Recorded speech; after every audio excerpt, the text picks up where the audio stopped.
नमस्कार प्यारे छात्रों, मैं निर्मल कुमार आप सबों को आपके YouTube channel the success centre में एक बार फिर से दिल से स्वागत करता हूं। दोस्तों,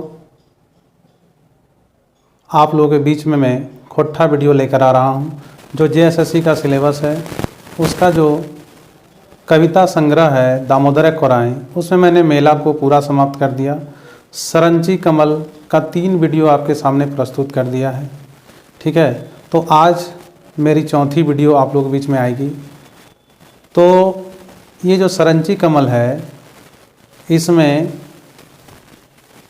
शिवनाथ परमाणिक जी ने कितने सुंदर कविताओं का संकलन इसमें डाला है, जिसे मैं आपको पढ़ाकर धन्य हो रहा हूँ। कवि जी इस कविता को लिखकर धन्य हुए और आप इस कविता को सुनकर जो खोट्ठा भाषा में है आप भी धन्य हो रहे हैं। तो जय हो झारखंड की इस बाला की, जो झारखंड की इस परिवेश में इस वीर कुमारी का जन्म हुआ, उसको बार बार सलाम। तो चलिए हम लोग इस सरंची कमल के अंदर चलते हैं। तो पहला पार्ट में हम लोगों ने देखा था कि इसमें नारी जाति का बखान था। दूसरा भाग में हम लोगों ने देखा था कि एक घटवाहा के घर में सरंची कमल का जन्म होता है। वो पली बढ़ी, पूरा जंगल में हिरनों के साथ खेली, काड़ धेनुक चलाना सीखी, एकदम वीर बहादुर की तरह वो पली बढ़ी घटवाहा के परिवार में। जब धान वगैरह कट गया तो सोहराय पर्व का आयोजन किया गया, जिसमें उसके आरना काड़ा को खूंट दिया गया गांव के बीचों बीच में। ठीक है, तो जब हेले डुडू खेलने लगा सब, तो सरंची का काड़ा बहुत बलवान था, जो उखाड़ कर खूंटा को वन महुआर के जंगल में भाग गया। सरंची आव देखे न था, वो भी काड़ धेनुक ली और हाथ में एक सीधा पैना ले ली और उसी के पीछे चलने लगी। उसी के पीछे जहाँ जहाँ वो जाए वहाँ वहाँ सरंची भी भागे पीछे पीछे। तो ये जो आरना काड़ा है वो जाकर बागजौरा के जंगल में जाके छुप जाता है, जहाँ कोई ना देख सके, मतलब मनुष्य का जहाँ आता पता ना हो वहाँ ये काड़ा जाके छुप जाता है। सरंची भी इतनी थकी हुई है कि सोच लीजिए धान कटने के बाद, मतलब कौन सा महीना होगा, पूस माघ के महीने में जब ठंडा देती है, उस समय ये गर्मी से पूरा भींग जाती है दौड़ते दौड़ते, और इतनी थक जाती है कि आम के पेड़ के नीचे बेचारी सो जाती है। इसके ओढ़नी भी वहाँ से हट जाता है। उसी समय अलग दृश्य में कवि ने दिखा दिया कि उसी समय बागजौरा का जो आदमखोर बाघ है वो उसी समय पागल होता है जिस समय इसका आरना काड़ा भागा था। तो राजा को इसकी सूचना मिली थी कि भाई कोई बाघ है जो आदमखोर हो गया है।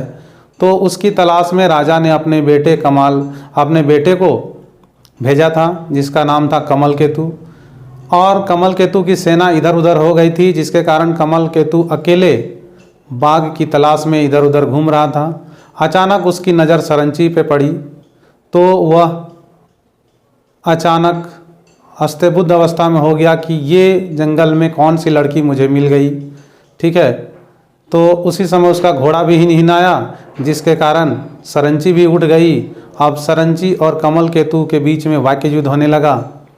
वही युद्ध चलता है आगे। अब यहाँ से आगे हम लोग देखते हैं कि क्या हुआ है आगे। ठीक है, यहाँ तक हम लोग पिछली वीडियो में देखे थे कि कमल केतु ने अपना परिचय देता है, ठीक है, कि मैं वन का रखवाला हूँ। ये सब सुन के सरंची आग बबूला हो जाती है और बोलती है कि तुम क्या रक्षा करोगे जंगल का? तुम्हारे पापा ने तो हमारे यहाँ के मानव के मांस नोच लिए, यहाँ के खनिज पूरा लूट के ले गए, पेड़ जंगल को काट के सफाया कर दिया, तो तुम क्या रक्षा करोगे? तुम यहाँ से साइड से, यहाँ से मेरे बगल से निकल लो। ठीक है, और नहीं तो अगर हाथ में जो बलम है वो फेंक दे रे पापी, नहीं तो मारबो कांड फाफर करबो कर जी, मतलब कांड छोड़ देंगे, तुम्हारा कलेजा को मैं चीर दूंगा डायरेक्टली, कहा किसने? सरंची ने। तो देखा साथीगण, एवरी खोट्ठा भाषा इतने सुंदर काव्य लिखल है, इतने सुंदर कविता संग्रह है कि यार हम तो नहीं के की बताइयो। चला देखा ये सरंची कमल। तो देखा अब कह रहा है फिंगाठी अलिंगक संगे कटनौसी अड़गाही, है ना, उलखना सरग बिंधा पटतर इंगित मार फेंचाही। देखिए फिर से मैं बता रहा हूँ, फिंगाठी, फिंगाठी मतलब होता है व्यंग कसना, एक दूसरे के ऊपर व्यंग कसना मतलब फिंगाठी, ठीक है, वही है ना, हाँ फिंगाठी है लिखा हुआ है, ठीक है। अलिंगा मतलब, अलिंगा मतलब होता है अलिंगा करना, जैसे कोई बोलता है ना कि तुम हमको अलिंगा कर रहे हो, मतलब तुम मेरे ऊपर आरोप लगा रहे हो, मतलब अलिंगा करना एक दूसरे के ऊपर। मतलब सरंची अलिंगा कर रही है कमल केतु के ऊपर, और कमल केतु जी इस पर अलिंगा कर रहे हैं, मतलब एक दूसरे पर दोषारोपण कर रहे हैं, ठीक है। उसके बाद क्या है, कठनौसी मतलब होता है कम शब्दों में बहुत सारा चीज कह देना। जैसे गाली एक दूसरे, देखते हैं बोलता है अनेक शब्दों के लिए एक शब्द, मतलब गाली उली भी इसमें आता है। तो ऐसा एक दूसरे को व्यंग कर रहे हैं, जैसे कम शब्दों में ज्यादा चीज इन लोग बोल रहे हैं, ठीक है। सरग बिंधा एक वर्ड है, क्या, सरग बिंधा मतलब होता है बढ़ी चढ़ी बात। सरग बिंधा मतलब क्या होता है, बढ़ी चढ़ी बात करना।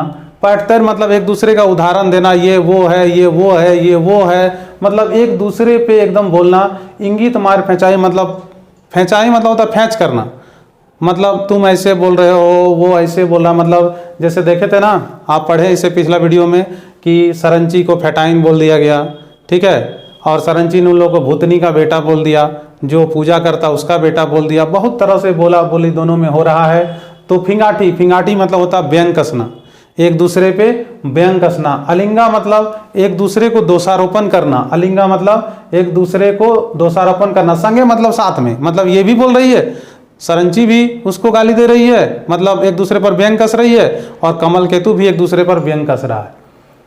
कटनौसी मतलब कम शब्दों में ज्यादा शब्द कह देना, कम शब्दों में ज्यादा कह देना, ठीक है। अड़गाही, अड़गाही मतलब क्या होता है, टेढ़ी मेढ़ी बात कहना। अड़गाही, अड़गाही मतलब टेढ़ी मेढ़ी बात कहना, है ना।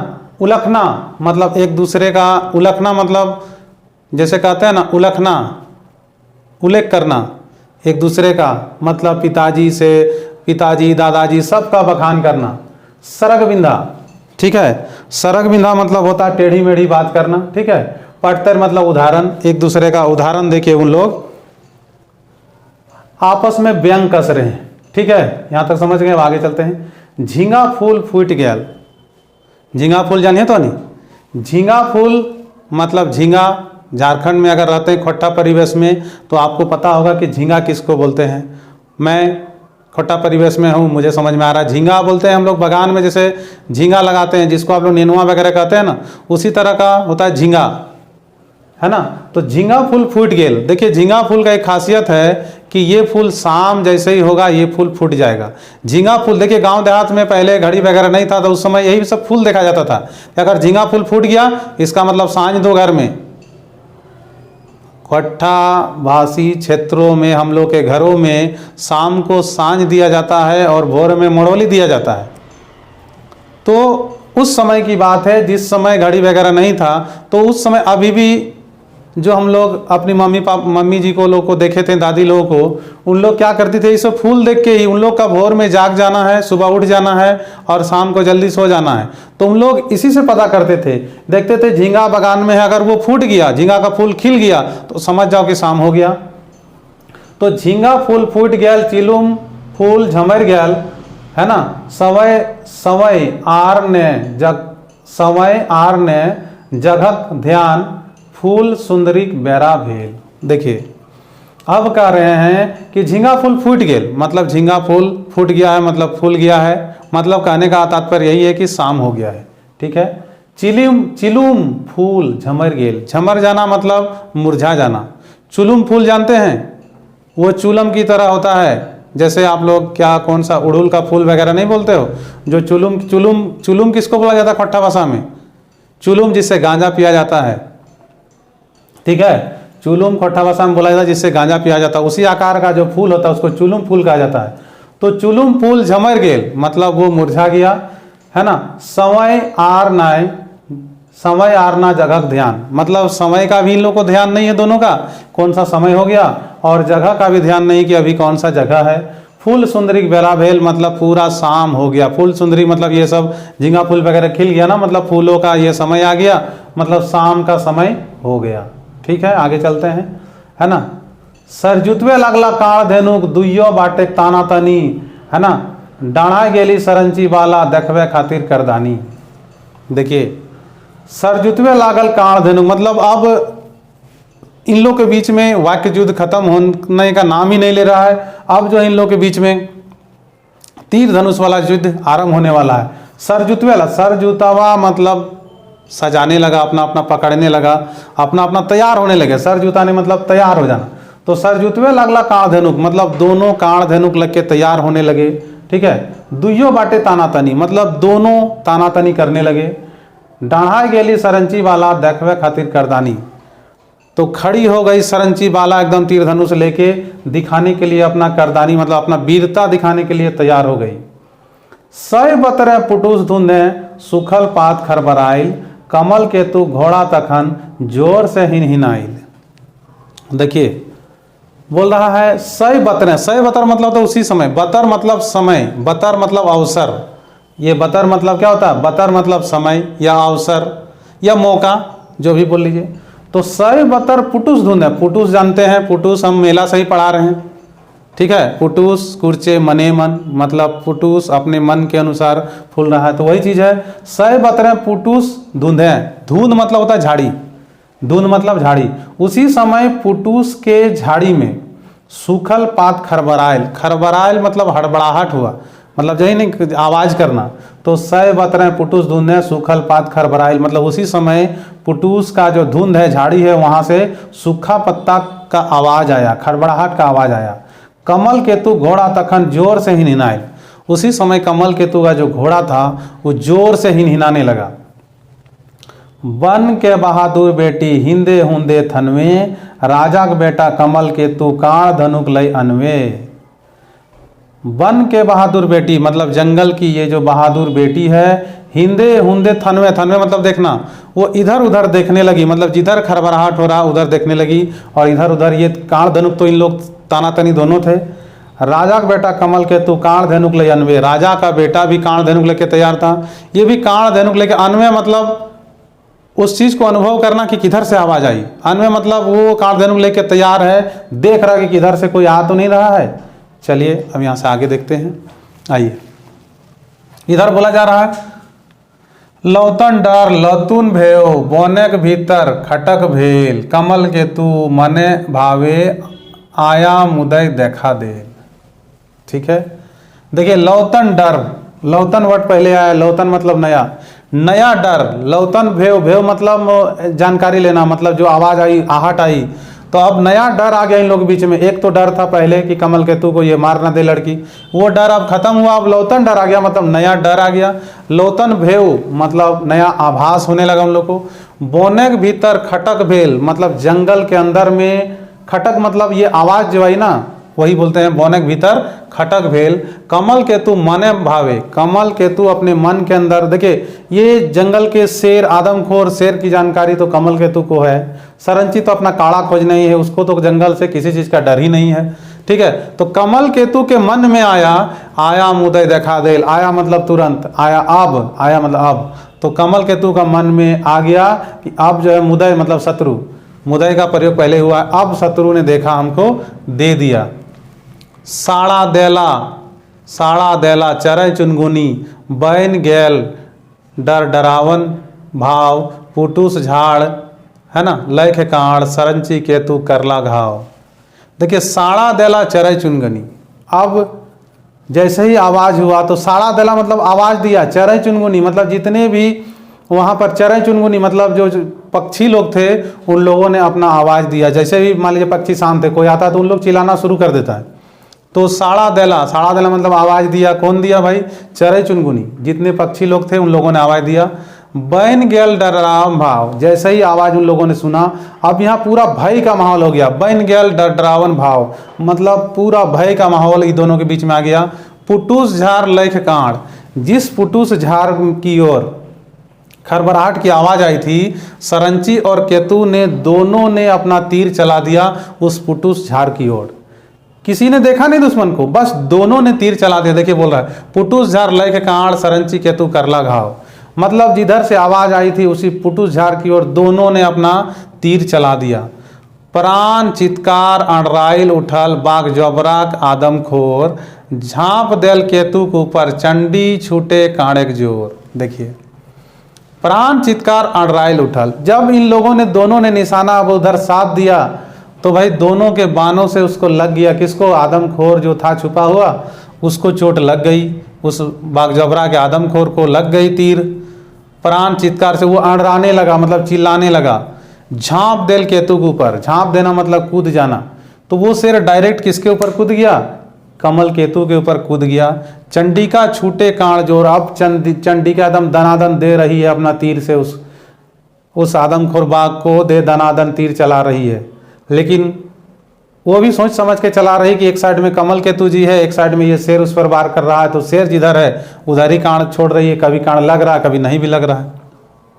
मारू बाजा बाजे लागला चेरय चुनगुन घोड़ा केतु बलम लैके बाला फारे बाघेक जबड़ा। अब देखिए मारू बाजा बाजे लगल, जैसे कहीं पर रन होता है, मतलब लड़ाई होता है, जैसे महाभारत वगैरह में आप देखे होंगे, जैसे लड़ाई शुरू होता है उस समय वो ध्वनि उत्पन्न की जाती है, रणभेरी बजाई जाती है, जिससे कि युद्ध शुरू हो जाए, सभी लोग जान जाएंगे युद्ध अब शुरू होने वाला है। तो वैसे ही बोल रहा है कि मारू बाजा, उस समय उसको बोला जाता मारू बाबा, मारू बाजा बाजे लगला, मतलब उसी तरह का बाजा बजने लगा, मतलब आवाज़ आने लगी। तो वो कौन कर रहा है कि भाई ये लड़ाई हो रहा है, तो कौन कर रहा है, तो चेरय मतलब चेरय चुनगुन घोड़ा, ये जो घोड़ा था ये भी हिनहिनाने लगा बहुत ज़ोर ज़ोर से, और चेरय चुनगुन मतलब जितने भी पक्षी थे उन लोग पूरा चहचहाने लगे, कि पूरा लड़ाई होने लगा, पूरा चहचहाने लगे उन लोग।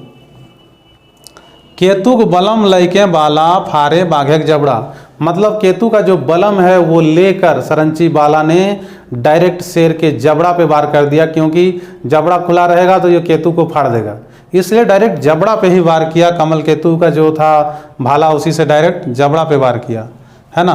गोथा गोथी पटका पटकी डोले लागल धरती गरज गरज के, है ना, सरग कांपे तीनों कर एके गति। देखिए गोथा गोथी पटका पटकी, गोथा गोथी मतलब मारा मारी, पटका पटकी मतलब एक दूसरे को पटकना, एक बार बाघ पटक रहा है कमल केतु को और कमल केतु पटक रहा है बाघ को, ठीक है। डोले लागला धरती, ऐसा लगता है कि धरती डोल रहा है, इन लोग पटका पटकी हो रहा है, ऐसा लग रहा है पूरा धरती ही उलट रही है। गरज गरज के सरग कांपे, मतलब गरज गरज के लग रहा है, शेर ऐसा गरज है जैसे लग रहा है पूरा एकदम गरज गरज के सरग कांपे कि पूरा स्वर्ग ही कांप उठेगा। तीनों के एक गति, मतलब ये तीनों का एक ही गति है, तीनों एकदम लड़ाई में निपुण है, ये मार रहा उसको, वो मार रहा उसको, तीनों एकदम लड़ने में तीनों की एक ही गति है ना। झालाक झुलुक अंधार रातें बाघेक आँख ऐसन चमके आषाढ़ सावन मासेक रातें बदरीक ठेर जैसन चमके।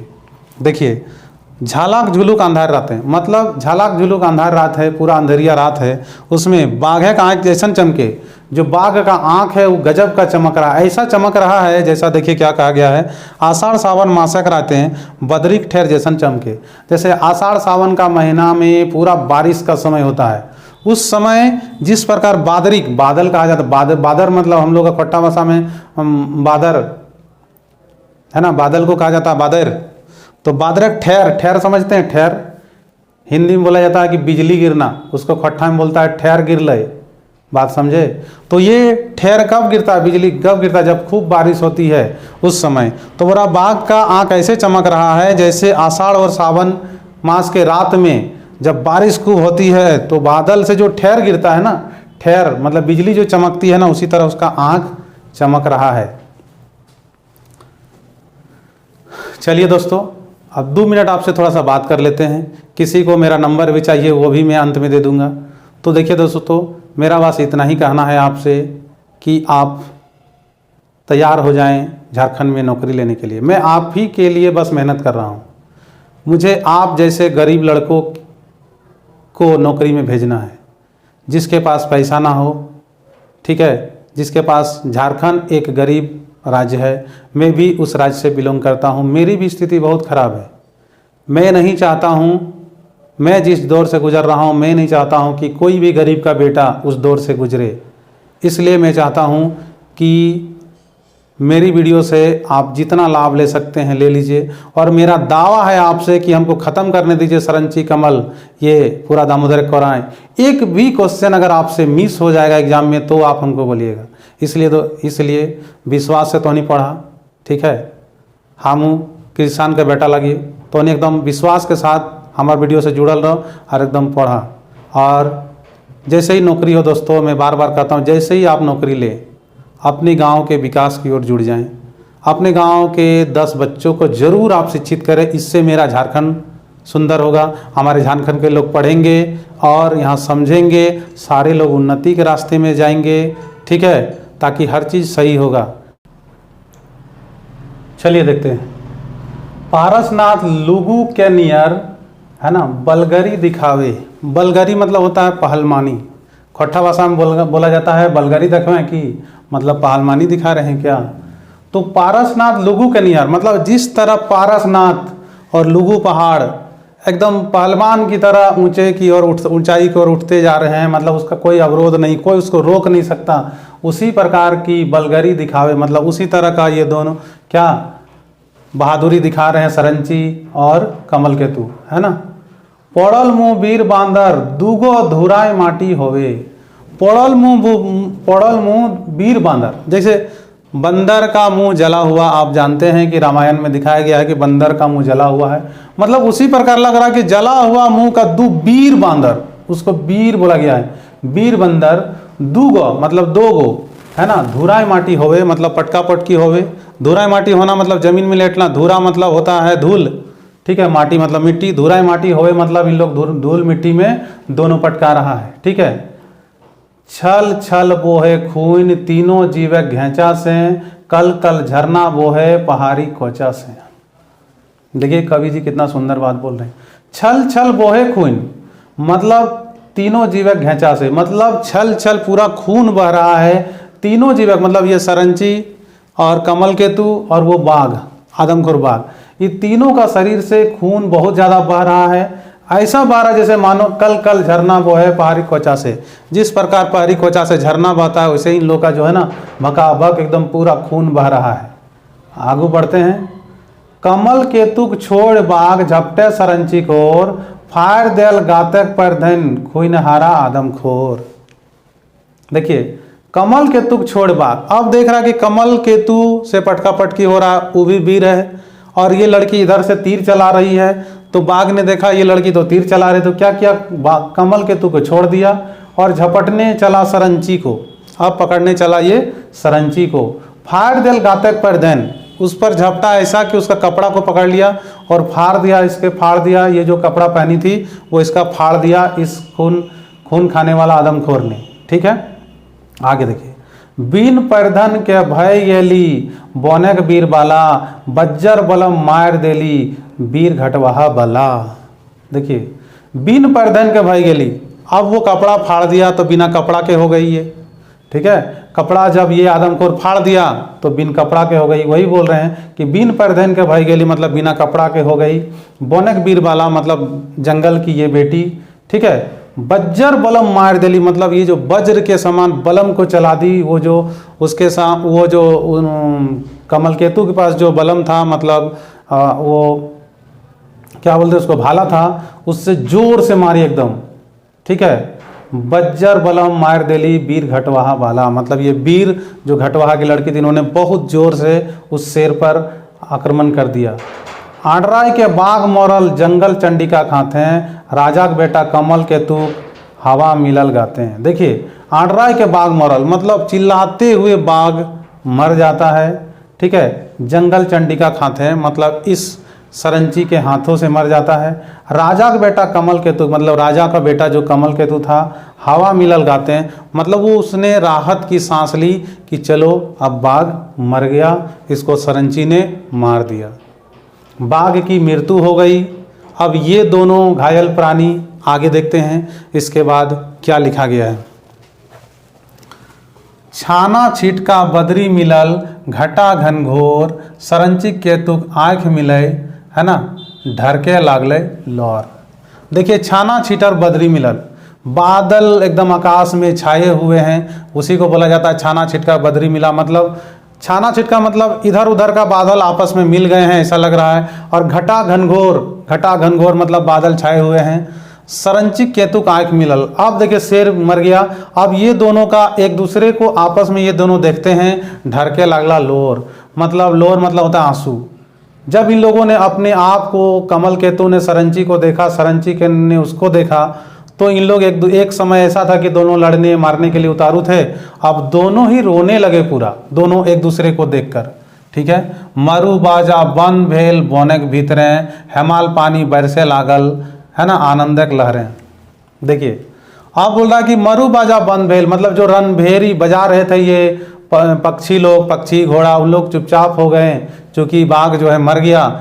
जंगल के भीतर है मतलब जंगल के अंदर में जो रणभेरी लोग बजा रहे थे वो बंद हो गया, शांत हो गए सारे लोग। हेमाल पानी बरसे लागल आनंदक लहरें। अब इन लोग के अंदर में अपने घावों का चिंता नहीं कि मुझे कितना लगा, अब इन लोग के अंदर में एक आनंद आ गया कि चलो विपत्ति टल गई। जो हम दोनों के बीच में ये विपत्ति आया था, आदमखोर बाघ हम लोग को मारने के लिए, वो तो मर गया।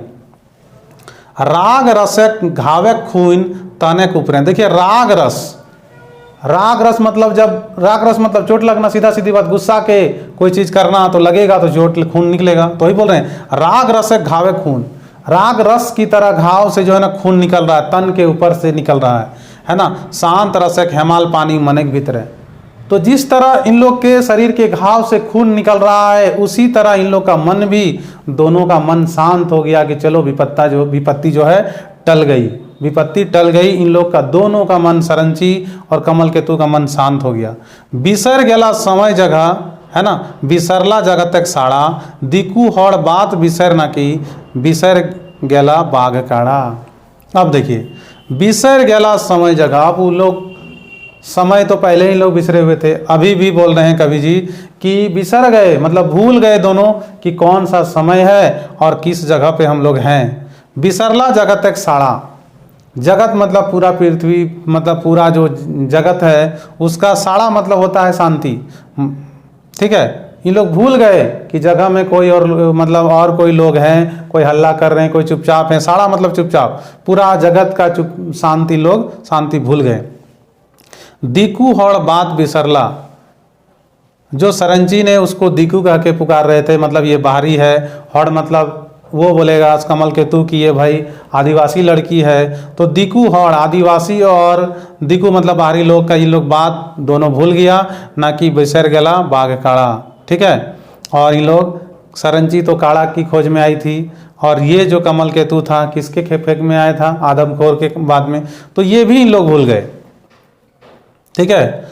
दुओ मानला दुओक उपकार, दुओक राग थीर भेल, थीर मने सरंची कबे, तन के ख्याल भेल, तन के ख्याल भेले। अब देखिए दुओ मानला दुओक उपकार मतलब दोनों ने एक दूसरे के इस एहसान को माना, एक दूसरे के उपकार को माना। ठीक है। दुओक राग थीर भेल मतलब दोनों जो गुस्साए थे अब दोनों शांत हो गए, दोनों अब झगड़ा जो पहले करना चाहते थे अब दोनों चुपचाप हो गए, मतलब दोनों शांत हो गए। थीर मने सरंची का बे, तन के ख्याल भेल। जब ये सब शांत हो गया तब तुरंत सरंची को अपने शरीर की चिंता हुई कि मेरा तो कपड़ा फटा हुआ है। तन के ख्याल भेल मतलब अपने शरीर की उसको ख्याल हुआ। फाटल फूटल साड़ी टुकड़ाएं, नारी लज्जा ढाँप ले, है ना, आपन देहिक फाटल लुगा, है ना, खोल सरंचिक देलई। देखिए फाटल फूटल साड़ी के टुकड़ाएं, देखिए जो फटा हुआ सरंची के पास साड़ी का टुकड़ा था उसी से नारी लज्जा ढाँक ले, मतलब सरंची नारी कुल की लड़की ने अपने लज्जा को ढक लिया वो फटा साड़ी से। आपन देहिक फाटल लुगा मतलब अपने शरीर का फटा हुआ जो भी कपड़ा था कमल केतु के पास, खोल सरंचिक देलई मतलब उसको खोलकर वो सरंची को दे दिया। तो देखिए दोस्तों यहाँ तक बाघ मर चुका है। अब यहाँ से आगे देखते हैं कवि जी क्या लिखते हैं। मुँहे एगो बात नहीं फूटल, मेतुक आँखें बात भेल, है ना, उतावल भय गेल कमल केतु, विषम वेदना मुरझाई गेल। मुँहे एगो बात नहीं फूटल मतलब ये दोनों का मुंह से कोई भी आवाज़ नहीं निकला। मेतुक आँखें बात है लेकिन आँखों से आँखों में बात हुआ। ठीक है। उतावल भय गेल कमल केतु, मतलब कमल पे केतु पूरा उतावला हो गया। विषम वेदनाक मुरझाए गेल, मतलब इतना उसको चोट लगा है, इतना दर्द हो रहा है जिसके कारण वो कमल केतु पूरा मुरझा जाता है। ठीक है। लारू पातु कमल केतु गिर गेल सरंची कोराएं, हाचक भेली घटवाहा वाला झर बर रक्त धराएं। देखिए, लारू पातु कमल केतु, मतलब कमल केतु पूरा एकदम थक के चूर, उसको नोच दिया, घायल, पूरा परेशान, पूरा दर्द से करा रहा ये कमल केतु। गिर गया सरंची कोराएं, मतलब सरंची की गोद में वो गिर गया। सरंची सामने थी, बस ये कमल केतु उस पर गिर गया। हाइचक भेली घटवाहा वाला, मतलब हाइचक हो गई ये घटवाहा की लड़की की, ये क्या हो गया, झर बर रक्त धाराएं, मतलब पूरा जो इसका शरीर से जो खून गिर रहा है, इससे ये लड़की पूरा एकदम धारा, रक्त की धारा में सना गई है। की जय भेलई की जय हतई, हाय रे अब किया भेल, नावा जुगुत करे नारी, नारिक जिय माया भेल। की जय भेलई, मतलब क्या जो हुआ, की जय हतई, मतलब क्या होगा, हाय रे अब क्या भेल, वो बोल रही कि हाय रे अब क्या हुआ, एकदम दया की भावना से बोल रही है। की जब हेतई और की जब भेलई, हाय रे अब क्या हुआ। नवा जुगुत करे नारी, मतलब नया विचार ये नारी कर रही है। नारिक जिये माया भेल, अब नारी का जो जीव है वो माया से भर गया, करुणा से भर गया, प्यार से भर गया कि ये क्या हुआ, ये कमल केतु का इतना चोट, शायद ये मर गया ना क्या हुआ, मेरी गोद में आकर गिर गया। मायक कोराले नावल मानुष, पहिल कोरा मायक कोरा। देखिए, मम्मी का गोद से, मायक कोराले नावल मानुष, मतलब मम्मी का गोद से ही मनुष्य का सृष्टि व मनुष्य उतर कर चलना सीखा। पहिल कोरा मायक कोरा, मतलब सबसे पहला जो स्नेह मिला वो मम्मी का गोद में ही मिला। कोराएं फूटल बोली भाखा, मतलब मम्मी का गोद में ही मनुष्य का जो है बोली, मतलब मुंह से आवाज़ निकला, भाषा निकला। मर्दक जिंदगी नारी कोरा, मतलब पुरुष का जो जिंदगी है वो नारी का कोरा से ही शुरू होता है, मतलब माँ के आंचल से ही शुरू होता है, माँ के गोद से ही शुरू होता है। ठीक है। आप देखिए, देखते हैं यहाँ से आगे। करें करें काट के कोरा ले नभोल वीर नुनी, कुल गुप्त कलंक जैसे कलंकित ना हवे वनवासिनी। करे करें काट के, मतलब धीरे धीरे करके साइड से, कोरा ले नभोल वीर नुनी, मतलब अपने कोरा से जो उसके गोद में गिर गया था ये कमल केतु, उसको धीरे धीरे गोद से नीचे उतारती है ये वीर नुनी। कुल गुप्त कलंक जैसे कलंकित ना हवे वनवासिनी, मतलब कह रहा है गुप्त वंश के कलंक से, कलंक मतलब कलंक लग जाएगा एक, कि इसके गोद में इसका कपड़ा भी फटा हुआ है, कपड़ा तन से जैसे मन तैसे ढका हुआ है, दोनों का शरीर से खून निकल रहा है, तो कोई इसको गलत ना कह दे, इसी मनसा से उसने धीरे धीरे उसको अपना गोद से नीचे उतारती है और सोच रहे मन में कि ये लड़की कभी कलंकित ना हो और इसका जो वनवासिनी, जितना भी वन में रहने वाले हो, ये गुप्त वंश से कलंकित ना हो, इस कारण ये उसको कोरा से धीरे धीरे उतार देती है। सुखल पुटुसक डाढ़ी लय, जोर से सरंची रगड़ देली, आग फूटल तितकी भेलय, सुखल झारे लाग देली। देखिए, सुखल पुटुसक डाढ़ी लय, मतलब सूखा हुआ पुटुस का जो लकड़ी लेकर जोर से सरंची रगड़ देली, मतलब जोर से सरंची उसको क्या की, रगड़ दी। सूखल पुटुस का जो झाड़ी था, जो लकड़ी था, उसको लेकर जोर से सरंची रगड़ दी। आग फूटल तितकी भेलय, मतलब आग जो है लग के पूरा आग लग गया उस पर, है ना। सूखल झारे लगा देली, मतलब ये सूखी हुई लकड़ियों से उसने आग लगा दिया। बनक भीतर आग लागल, हद हद हदके लागल, अंधार भेल सरंचिक जिया, खद खद खदके लागल। देखिए, बनक भीतर आग लगला, मतलब जंगल के अंदर में अब आग लग गई, हद हद हद हदके लगी, मतलब हद हद जोरों से हदकने लगा। तो सरंची ने ऐसा क्यों किया था, अभी आपको समझ में आएगा। अंधार भेल सरंचिक जिया, खद खद खद खद खद के लागल, मतलब अंधार भेल, मतलब सरंची पूरा डर गई, है ना। खद के लागल जिया, मतलब उसका अंदर में जो है डर बस गया कि ये राजा का बेटा को क्या हो गया, अगर कोई दूसरा भी जानवर आके हम लोग पर आक्रमण ना करे, जिसके कारण इसने आग वहाँ पर जला दिया। चाहटे नाय कोनो खुनहारा, लुआठी तितकी डरे, देखिए यहाँ पर लिखा है ना, चाटे ना कोनो खुनहारा, मतलब और कोई भी आदमखोर ना आए उन दोनों के बीच में, इसलिए उसने क्या करा, इस आग के डर से आदमखोर नहीं आता है या जानवर नहीं आता है, जिस कारण इसने वहाँ पर आग जला दिया। बोने के भीतर सरंचिक डर भागल धीरे धीरे, जब आग लग गई तब सरंची का डर धीरे धीरे उसके मन से निकल गया। तो देखिए प्यारे साथियों, यहाँ से हम अपनी वीडियो को आगे के क्लास में आप लोगों को देंगे, क्योंकि यहाँ से बहुत लंबी और हो जाएगी, और 5-6 पेज की ये सरंची कमल है। और आप लोगों ने मुझसे मेरा नंबर मांगा था, तो मेरा नंबर यहाँ पर लिखा हुआ है, देख लीजिए 9546875851, 9546875851।